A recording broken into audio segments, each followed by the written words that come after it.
Hello, fellow gamers. I love Smash Bros. And with the newest Smash Bros. Game coming soon, I figured I would make my list of the top 10 characters I hope are in Smash for Switch. Wait, I already did that. I did it in this video right here, which, by the way, you should check out. Well, I guess I'll do the next best thing. Give my prediction on who will be in Smash for Switch. First off, I'll go ahead and state who I think will make it into the next game, without a doubt. These characters are in the 99% chance club. The ones that might as well already be confirmed. These characters include, in no particular order, from the Mario cast, Mario, Luigi, Peach, Bowser, Yoshi, and Wario.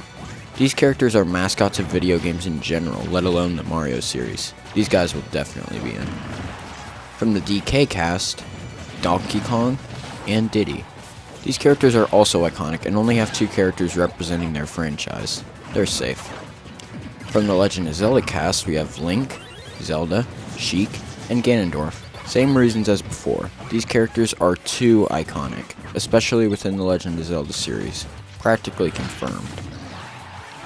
From the Metroid cast, Samus, Zero Suit Samus. Only 2 reps for this series and iconic characters. Safe bets. From the Kirby cast, Kirby, King Dedede, and Meta Knight. Sakurai's kids will not be cut. From the Star Fox cast, only Fox. Main character of a popular Nintendo series, makes sense. Plus, he's part of the original 12. From the Pokemon cast, Pikachu, Charizard, and Lucario. Iconic Pokemon that have been in multiple Smash games already. From the Fire Emblem cast, Marth, Ike, and Robin. Whoa. Robin? Really? Yeah, I know, weird choice, but let's think about this. Robin is the only mage Fire Emblem character in Smash Bros, and he is the somewhat protagonist of the Fire Emblem game that saved the series from extinction. Robin will definitely be in. As for the other two, they are also very iconic characters in their series, especially Marth. From the Kid Icarus cast, Pit and Palutena. Again, Sakurai's kids will not be cut. But I bet you're wondering, what about Dark Pit? I'll talk about clones later in their own section. From independent Nintendo series, we have Ness, Captain Falcon, Mr. Game & Watch, Rob, Little Mac, Duck Hunt, Olimar, and Villager. These characters are all either from deeply loved Nintendo franchises with hardly any representatives, or they're retro characters. These guys are mainstays. And finally, third-party characters. For this section, I have only one, Sonic. Sonic has remained a very popular and relevant character, especially with Nintendo, so I would not be surprised to see the Blue Blur return. So who does that leave? Well, that leaves 2 different groups, non-clones and clones/semi-clones. Let's start with the non-clones. They consist of Rosalina, Bowser Jr., Jigglypuff, Greninja, Wii Fit Trainer, Mii Fighters, Mega Man, Pac-Man, and Shulk. As for Mewtwo, Ryu, Cloud, Corrin, and Bayonetta, I'll be talking about them later. Of these non-clones, I would say that Rosalina, Bowser Jr., Jigglypuff, Mega Man, Pac-Man, and Shulk are in the 90% chance of returning club. Pretty likely, but still a chance to be cut. So, that leaves Greninja, Wii Fit Trainer, and Mii Fighters. These characters are in the 60% club. Still likely to return, but if any unique characters are going to be cut, it would be among these 3, only because they have started to fall out of relevancy. Now onto the clones/semi-clones. There's only 5 here that are in the main cast. Dr. Mario, Toon Link, Falco, Lucina, and Dark Pit. Falco is in a 90% chance of returning club, as he's very iconic to both Star Fox and Smash Bros. Toon Link is in the 80% club, as Toon Link hasn't quite fallen out of relevancy. Dr. Mario, Lucina, and Dark Pit are all in the 50% club. It could really go either way as to whether or not they will return. So, we talked about all the veterans, but haven't mentioned the DLC characters from Smash 4.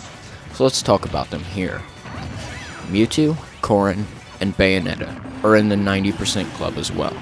Mewtwo because he's one of the most iconic Pokemon of all time and a unique character, Bayonetta because she's still relevant with a Nintendo and a unique character, and Corrin because, you have to admit, he's a very unique fighter with a pretty cool idea behind him.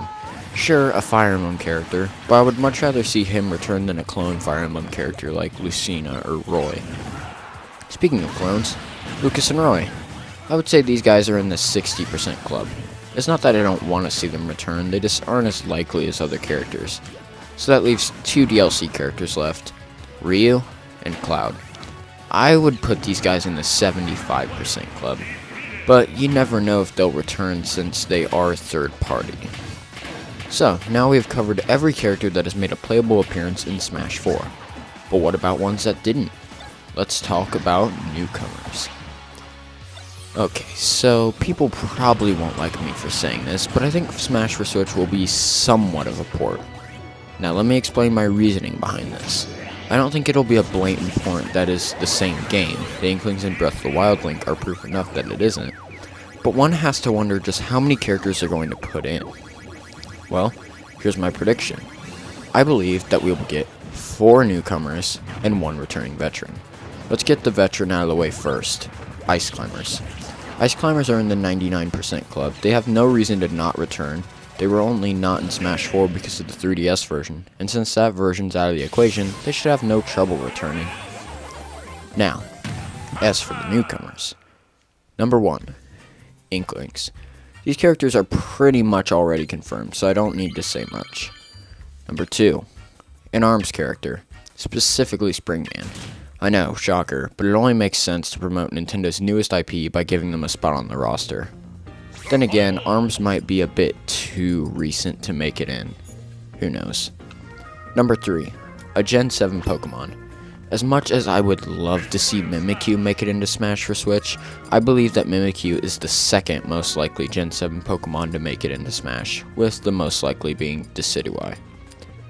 Number 4, King K. Rool. This seems more like a dream choice, but King K. Rool has every right to be in Smash for Switch, and considering Sakurai will probably be using the Smash ballot for influence as to who to put in Smash Bros., I wouldn't be surprised at all to finally see King K. Rool make it in as a playable character. So that makes up the main roster prediction, but what about DLC? Well, here's my theory. I believe we will get 9 DLC characters, 7 of which were the ones from Smash 4. But there has to be an option that allows you to have the DLC fighters for free if you own them in Smash 4, so that you won't have people complaining about having to buy them again, and you won't have people complaining that others got them for free when they had to pay for it. So, who are the other 2? Well, this is where I think we will see some popular third-party characters, 2 in particular. But these characters have to be popular enough, have been relevant during the ballot, offer up a unique moveset, and have a good record with Nintendo. Which is why I believe that these 2 characters will be Banjo-Kazooie and Shovel Knight. You have 1 character to represent Nintendo from the Nintendo 64 area, and you have 1 character to represent modern-day Nintendo.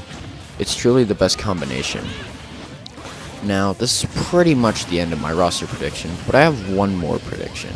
Take this part with a grain of salt though, because this is more wishful thinking than prediction.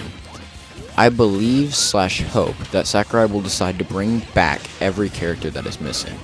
Meaning I want him to bring back Ivysaur, Squirtle, Pichu, Young Link, Wolf, and Snake.